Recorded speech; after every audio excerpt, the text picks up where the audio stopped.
rey, Tutankamón.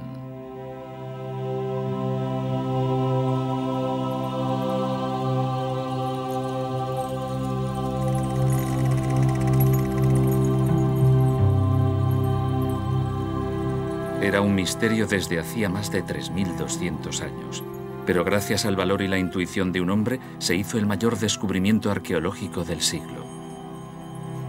Un faraón olvidado ocupó su lugar en la historia. El niño rey, Tutankamón. El descubrimiento de la tumba de Tutankamón fue el más importante de la historia. Se hizo el 4 de noviembre de 1922. Howard Carter estaba excavando en el valle y el aguador encontró la entrada. Howard Carter se acercó y supo que había encontrado la tumba que buscaba desde hacía 5 años.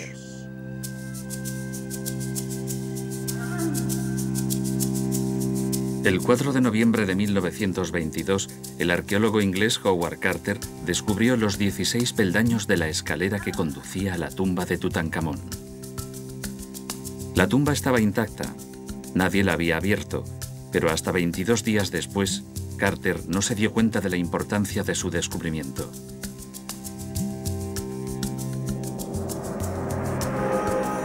El 26 de noviembre fue un día importante, el mejor de mi vida, tanto que no creo que viva otro igual. A media tarde, a unos 10 metros de la primera puerta, descubrimos la segunda. Los sellos de esta eran menos claros, pero el sello de Tutankamón y el de la necrópolis real todavía se distinguían. Pronto se aclararía todo. Fue suficiente con derribar la puerta para tener la respuesta a todas nuestras preguntas. Poco a poco, y a todos nos pareció exasperadamente lento, se apartaron todos los escombros que cubrían la parte inferior de la puerta y finalmente, al derribar la pared que la cerraba, la tumba se hizo totalmente visible. Ese fue el momento decisivo. Howard Carter ni siquiera imaginaba que ante esa pared estaba a un paso de hacer el descubrimiento arqueológico más importante del siglo XX. Un evento que inmortalizaría su nombre y el del faraón a quien estaba a punto de sacar a la luz. Tutankamón. Tutankamón, hasta ese momento un nombre olvidado durante siglos, fue un faraón que no vivió el tiempo suficiente para dejar trazas de su vida terrenal. Un faraón cuyo nombre ni siquiera figuraba en las listas de los reyes de las dinastías del antiguo Egipto. Esa relación se interrumpe desde Amenhotep III hasta Horemheb y omite los nombres de 4 soberanos, los llamados faraones herejes: Akenatón, Esmenkare, Ay y, por supuesto, Tutankamón. Tutankamón era uno de los reyes de la 18ª dinastía. Fue el rey más joven y murió a la edad de 18 o 19 años. La causa de su muerte sigue siendo un secreto, un misterio. El niño faraón vivió y reinó en uno de los períodos más polémicos de la historia egipcia. Fue nombrado rey poco después de la muerte de Akenatón, el soberano que lideró una revolución social, política y religiosa sin precedentes. El panteón egipcio fue reemplazado por un dios único, Atón, el sol, para quien Akenatón construyó una ciudad, Tel el Amarna, y cerró todos los templos dedicados a los otros dioses. A la muerte de este faraón siguió un período turbulento, durante el cual los sacerdotes de Amón, el dios primigenio, consiguieron volver la situación a la normalidad. Tutankamón volvió a traer el centro religioso del país a Karnak. Hizo derribar muchos de los edificios que Akenatón había hecho para adorar a Atón y volvió a restablecer el culto a Amón-Ra que había sido prohibido. El centro religioso volvió a estar aquí y Amón-Ra fue nuevamente el dios más importante. Los templos de Akenatón fueron derruidos y se construyeron otros monumentos. Se han conservado algunos, pero desgraciadamente solo son fragmentos. En el año 1339 a.C., Con el apoyo de los sacerdotes, Tutankamón fue nombrado faraón cuando solo tenía 9 años. Antes del descubrimiento de su tumba, la llamada KV62, se sabía muy poco sobre el joven rey. Sin embargo, hoy es más conocido que cualquier otro faraón del antiguo Egipto. Todavía hay algunos aspectos de su vida que siguen envueltos en el misterio, como la identidad de sus padres. Respecto a la familia de Tutankamón, como ya he dicho otras veces, algunos eruditos creen que su padre era Amenhotep III, pero yo creo que era Akenatón y que su madre era Kia. Pero otros están casi convencidos de que era Nefertiti. Lo cierto es que no lo sabemos. Aunque no hay pruebas arqueológicas que demuestren la ascendencia de Tutankamón, se sabe que nació y pasó los primeros años de su infancia en Tel el Amarna. Esta hipótesis la reafirman algunos hechos. En primer lugar, durante los primeros años de su vida se llamaba Tutankatón, que significa la viva imagen de Atón. La tumba real de Tel el Amarna también tiene una pared con la representación del funeral de Meketatón, una de las hijas de Akenatón y Nefertiti. Según una teoría, Meketatón murió de parto cuando dio a luz a Tutankatón, representado como un bebé en los brazos de su madre adoptiva. Sin embargo, algunos expertos creen que el niño faraón era el yerno de Akenatón, porque contrajo matrimonio con una de las hijas del faraón hereje y Nefertiti. Sin embargo, hay otra teoría que parece más probable. Pensamos que era hijo de Akenatón. Estamos casi seguros. Todas las pruebas que tenemos nos dicen que era uno de los hijos de Akenatón.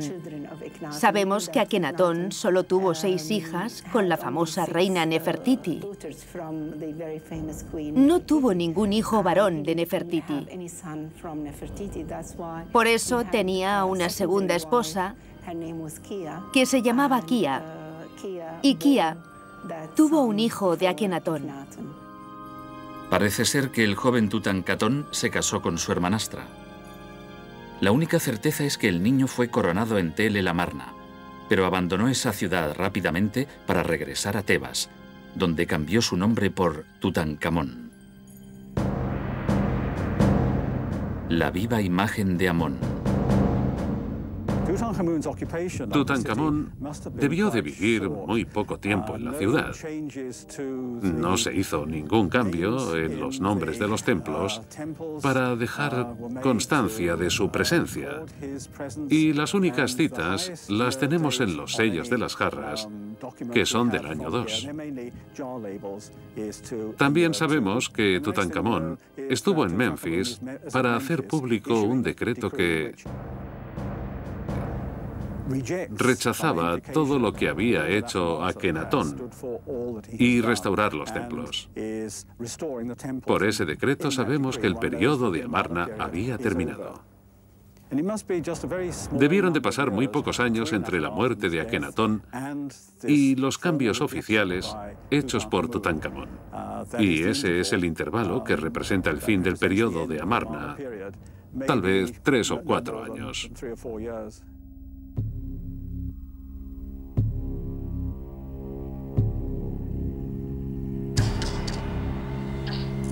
La primera tarea a la que se enfrentó el jovencísimo faraón fue el restablecimiento del culto a Amón. Esta tierra estaba atormentada por el mal. El santuario de los dioses se convertía en ruinas. He suplicado ayuda a los dioses y las diosas, pero no me han escuchado. He trabajado sin descanso para merecer sus favores. Cuando llegué, encontré sus templos destruidos, los lugares sagrados profanados y los patios cubiertos de hierba. He reconstruido sus santuarios, he renovado los templos y les he hecho muchos regalos preciosos. He creado estatuas de los dioses en oro, incrustadas con lapislázuli y piedras preciosas. La reintroducción del culto a Amón fue una decisión muy importante que Tutankamón no podía asumir por sí mismo. Después de morir Akenatón, la corte regresó a Tebas y el culto a Amón-Ra volvió a ser muy poderoso. Por la corta edad de Tutankamón, los sacerdotes de Amón ejercieron su influencia sobre él y recuperaron el poder que les había quitado Akenatón. El restablecimiento fue seguido de la restitución de Tebas como capital religiosa del reino.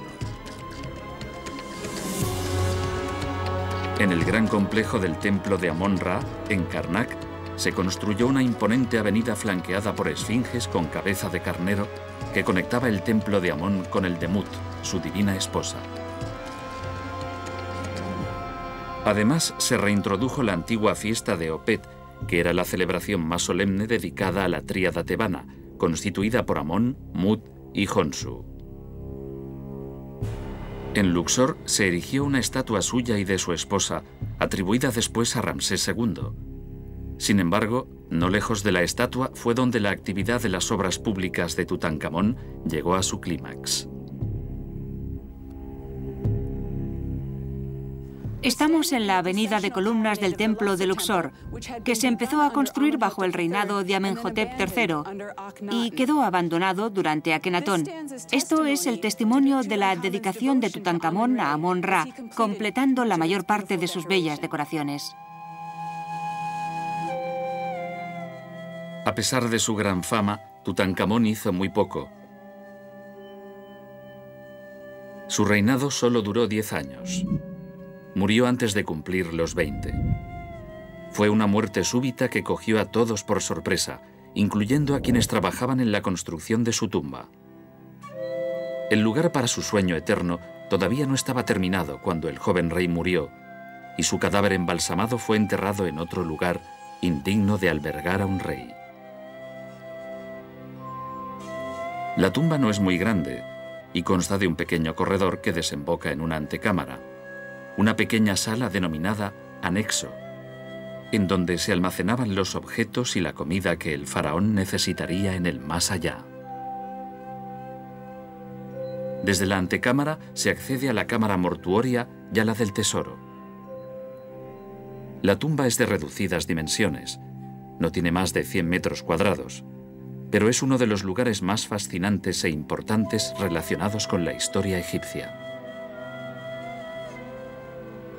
La fama de Tutankamón empieza tras el descubrimiento de su tumba, la única que se ha encontrado intacta en el Valle de los Reyes, gracias a la tenacidad y la intuición de Howard Carter. Carter excavaba en el Valle de los Reyes desde 1907, financiado por George Edward Herbert, Lord Carnarvon, pero las excavaciones no dieron los resultados esperados durante varios años. Después de años de investigación, finalmente, el 4 de noviembre de 1922, el arqueólogo inglés encontró lo que estaba buscando. Ese día Carter llegó al sitio y encontró a todos los obreros silenciosos. No hablaban. Y el capataz de los obreros le dijo: «Hemos encontrado algo que debería ver». Y lo trajo aquí, a este lugar, y le mostró el primer escalón de la tumba. En ese momento, Carter no sabía que había encontrado la tumba de Tutankamón, pero estaba seguro de que por fin había encontrado algo importante en el Valle de los Reyes. Empezó a bajar los escalones a la tumba.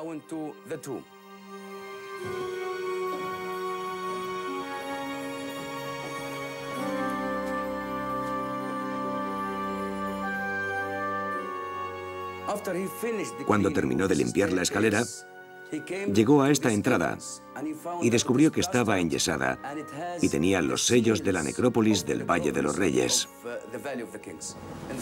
Según había acordado con James Henry Breasted, Carter le llamó para leer juntos esos sellos y descubrieron que tenían los cartuchos de Tutankamón. Así es como supo que esta era la tumba de Tutankamón. Pero también encontró dos sellos rotos que demostraban que la tumba había sido abierta después de sepultar a Tutankamón. Y por esos dos sellos y la puerta sellada, dudó de que la tumba estuviera intacta.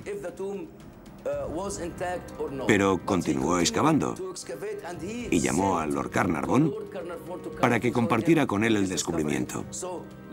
Lord Carnarvon llegó cuando acababa de abrir este corredor y estaba ante la segunda entrada de la tumba.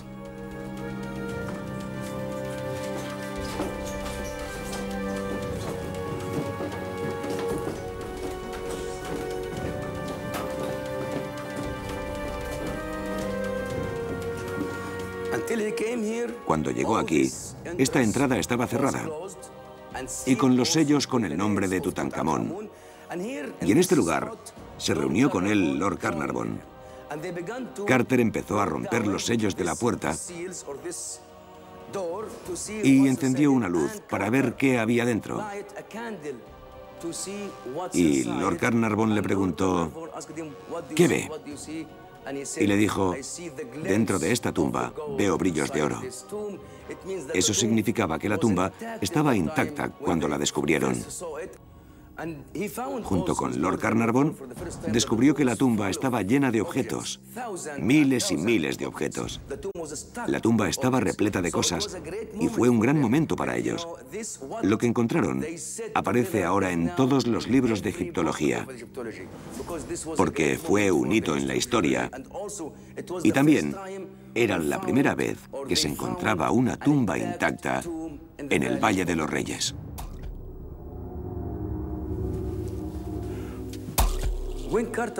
Cuando Carter terminó de abrir la entrada de esta cámara o antecámara, descubrió que esta habitación estaba llena, repleta de miles y miles de objetos, la mayoría de ellos de oro y piedras preciosas y semipreciosas. Todo estaba organizado y bien envuelto, preparado para hacer compañía al rey en su viaje a la otra vida. En 1927, empezaron a excavar en dirección oeste hasta que encontraron un gran muro y una puerta sellada con los cartuchos de Tutankamón.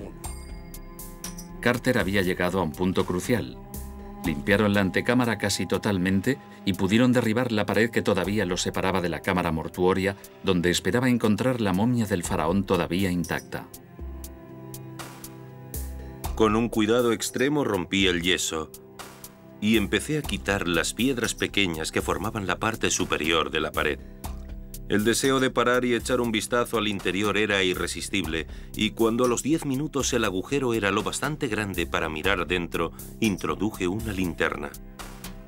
La luz me reveló un espectáculo asombroso. Las 20 personas que estaban en la tumba con Carter le preguntaron si veía algo, y el arqueólogo respondió, sí, cosas maravillosas. Aproximadamente a 1 metro de la puerta, extendiéndose en todas direcciones para dificultar la entrada a la cámara, habían erigido una sólida pared de oro. Vio el oro brillando ante sus ojos, porque las capillas de madera dorada que cubrían el sarcófago del rey estaban justo detrás de esa pared, y empezó a retirar las 6 capillas, sistemáticamente, una a una, hasta que apareció este bello sarcófago de cuarcita. Después esperó un poco para levantar la tapa del sarcófago. En cuanto levantó la tapa del sarcófago, encontró otro que era de oro macizo. Entonces lo abrieron y encontraron otro sarcófago de madera dorada. Y al abrirlo, vieron la momia. A pesar de las reducidas dimensiones, la tumba conserva imágenes que tienen mucho que contar. Ahí es donde empieza.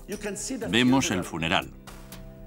Traen la momia de Tutankamón en una capilla y la colocan en la tumba. Y después vemos a Ay, el sumo sacerdote, que se convirtió en rey de Egipto, abriendo la boca de Tutankamón como si fuera Osiris, diciéndole: abro tu boca, puedes comer. Abro tus ojos, puedes ver. Abro tu nariz, puedes oler en la otra vida, y allí serás rey. Y después hay escenas de Tutankamón con varios dioses, especialmente con Hathor, la diosa de la belleza y el amor, y con Osiris. Miren, lo abraza con respeto y amor. Osiris le dice: ven a mi reino, serás uno más entre nosotros, serás un dios. Y Hathor, como Isis, su madre, lo sostiene con cariño. Y aquí vemos otro momento, otra escena del libro del Imiduat, y ya está en el más allá. Luego vemos a Anubis, que también bendice a Tutankamón. Son escenas muy pequeñas, pero muy importantes, que nos muestran que Osiris acepta al rey Tut, que descansa bajo los ataúdes de oro para vivir eternamente. La noticia del descubrimiento llegó rápidamente a todo el mundo, y aún fue más sensacionalista por una supuesta maldición que alcanzaba a aquellos que habían participado. En la cámara mortuoria se halló una tablilla de barro, que desapareció más tarde, con una explícita y preocupante inscripción. Las alas de la muerte cubrirán a quien interrumpa el sueño del faraón. Los noticieros de aquella época dieron diferentes versiones de la maldición, pero todos estaban de acuerdo en culpar de cualquier desgracia a la cólera del faraón, cuyo sueño eterno había sido perturbado después de casi 33 siglos. La leyenda nació con la muerte súbita de Lord Carnarvon, unos meses después del descubrimiento. Durante los años siguientes, algunas personas que tomaron parte en la apertura de la tumba, incluso indirectamente, sufrieron diversos accidentes.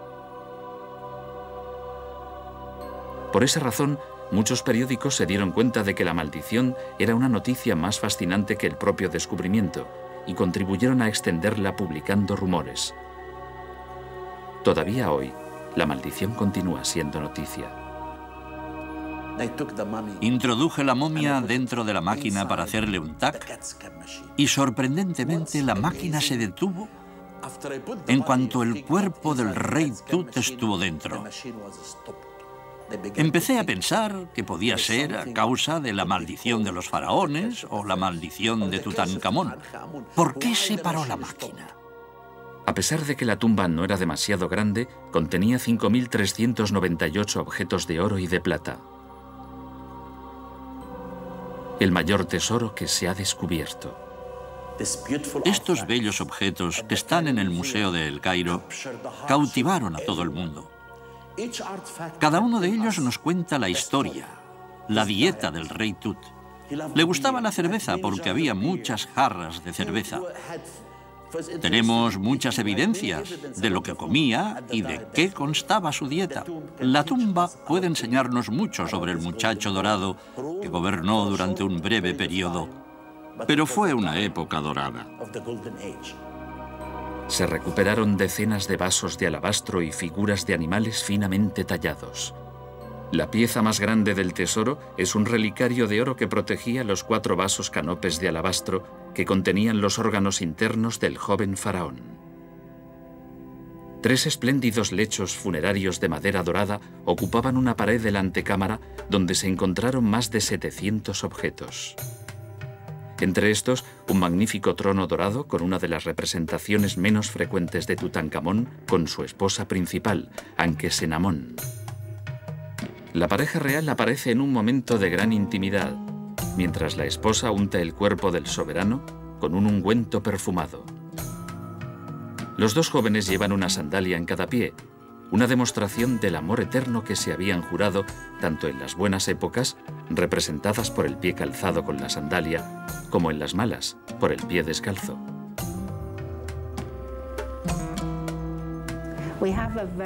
Tenemos un pequeño cofre, un cofre dorado. Está cubierto de bellas escenas de Tutankamón y su joven esposa en diferentes poses. Estos objetos nos muestran que ambos estaban enamorados, a pesar de que eran muy jóvenes cuando se casaron.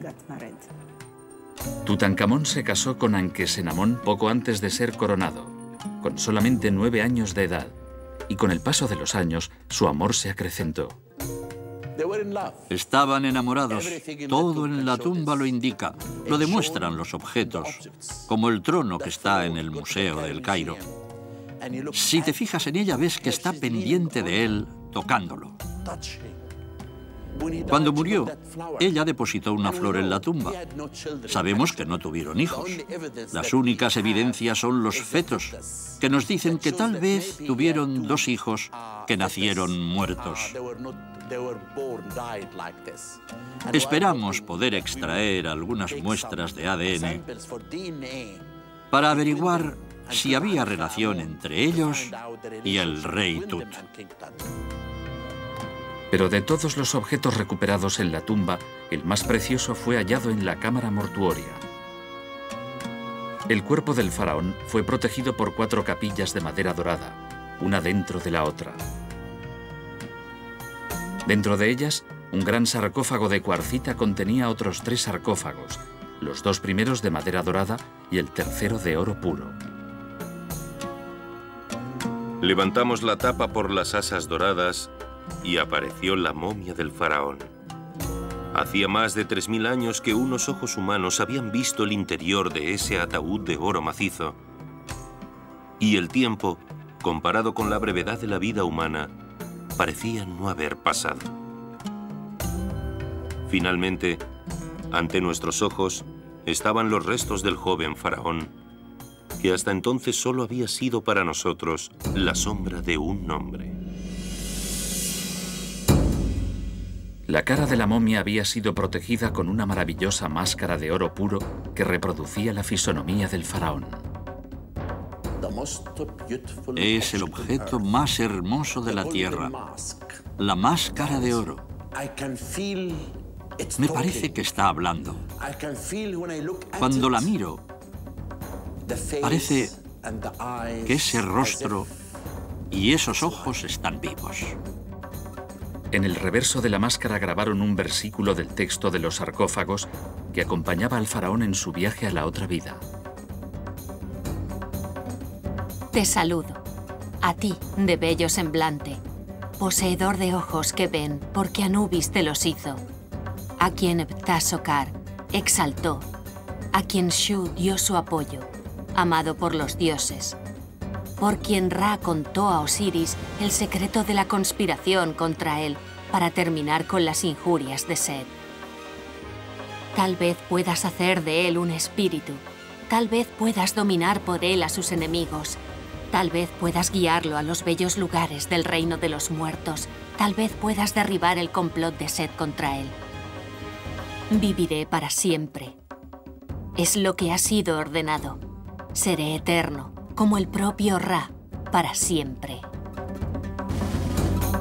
Retirar la máscara del rostro del faraón no era tarea fácil, y Carter fue consciente de ello enseguida. Trató de retirar la máscara, pero no pudo, porque la máscara estaba pegada al cuerpo de la momia. Tuvo que sacar la momia de la tumba y ponerla bajo el sol. No se ablandó y no pudo quitar la máscara. Entonces llevó la momia a la tumba de Seti II y le quitaron la máscara de oro con sopletes. Así es como Howard Carter rompió el rostro de la momia en 18 trozos.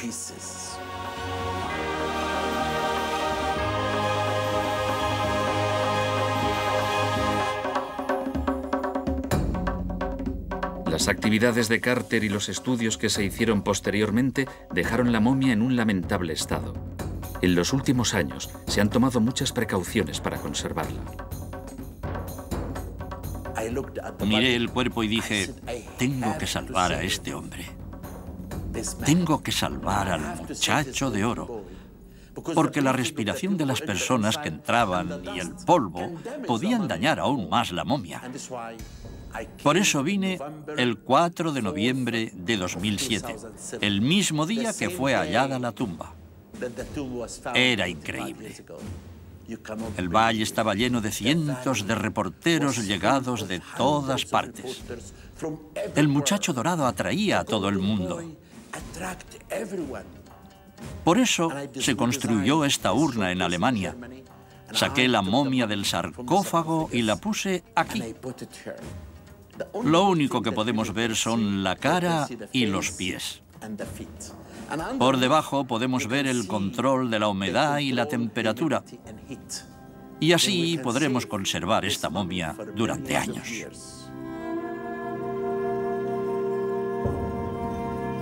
Los exámenes han dado resultados sorprendentes. Sobre todo se ha investigado uno de los misterios más oscuros sobre la figura de Tutankamón, la verdadera causa de su repentina muerte. Durante décadas, la teoría más aceptada era la del homicidio, pero los análisis practicados por el Consejo Superior de Antigüedades, con los medios tecnológicos más avanzados, han demostrado que murió como resultado de un accidente. Descubrimos que no fue asesinado, como se creía, a mediados del siglo pasado.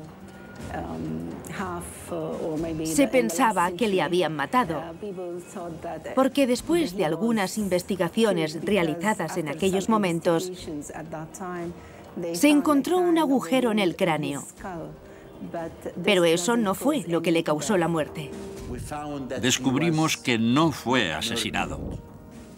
El TAC demostró que ese agujero en la parte posterior de la cabeza se practicaba en los faraones durante la 18ª dinastía para la momificación, para introducir el líquido dentro del cuerpo. Devolví la momia y anuncié que el rey Tut murió en un accidente, porque encontramos una fractura en la pierna izquierda.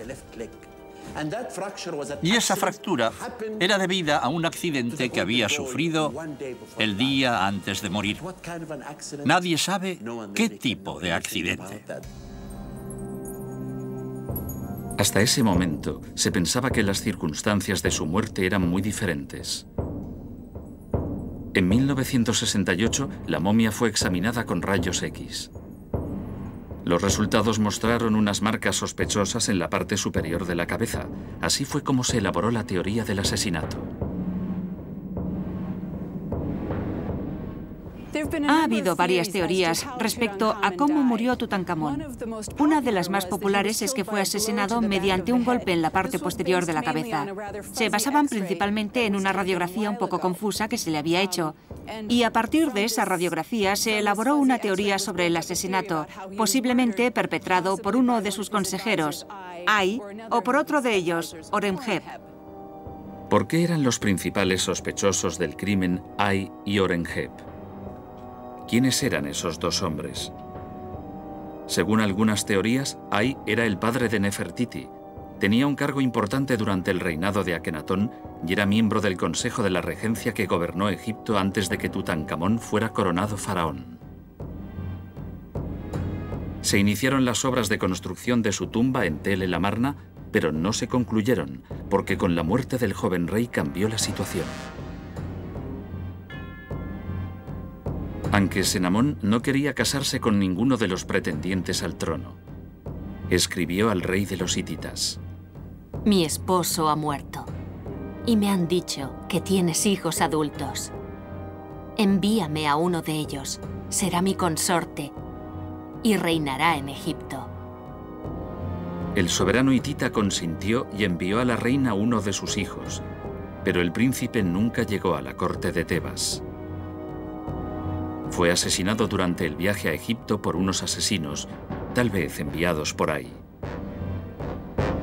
Según algunas teorías, Anque-Senamón se casó con el anciano pretendiente, pero otras dicen que no, y no se ha sabido nada más de ella. Lo único que se sabe con certeza es que Ay, aunque no era de sangre real, se convirtió en el faraón 11º de la 18ª dinastía. Con 70 años de edad, consiguió satisfacer su mayor ambición. Ahí se hizo construir una magnífica tumba en el Valle de los Reyes, la KV-23, donde fue enterrado a su muerte solamente 4 años después de su acceso al trono.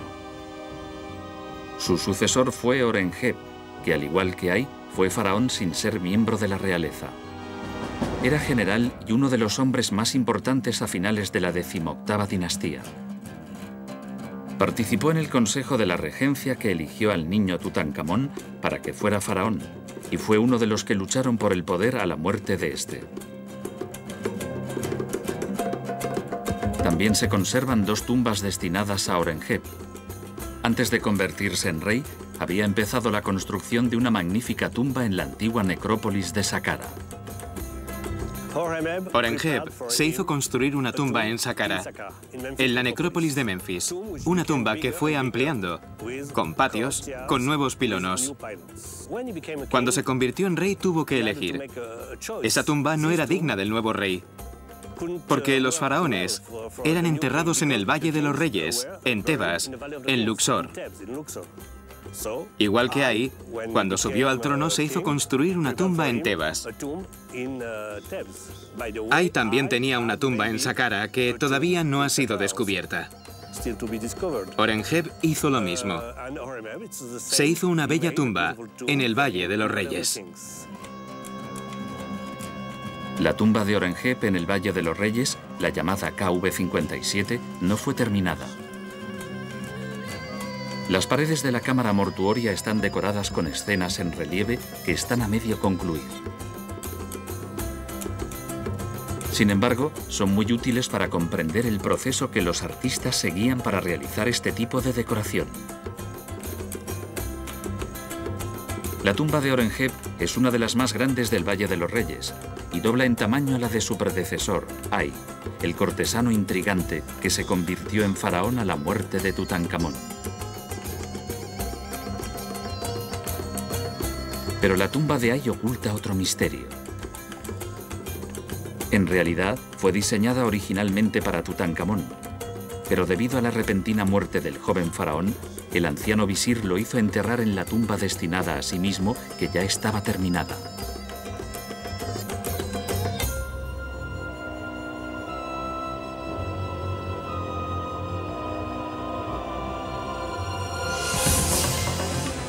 Por una extraña casualidad, esta tumba, la KV-62, no fue violada durante más de 3.200 años. Si no hubiera sido por un cúmulo de circunstancias, tal vez hoy Tutankamón no sería el faraón más famoso de la historia, y no sería su momia, recientemente expuesta en una urna de cristal, la que reposara en la tumba más famosa del mundo. Hoy es posible contemplar el rostro del joven faraón, que a pesar de todo, todavía guarda muchos secretos.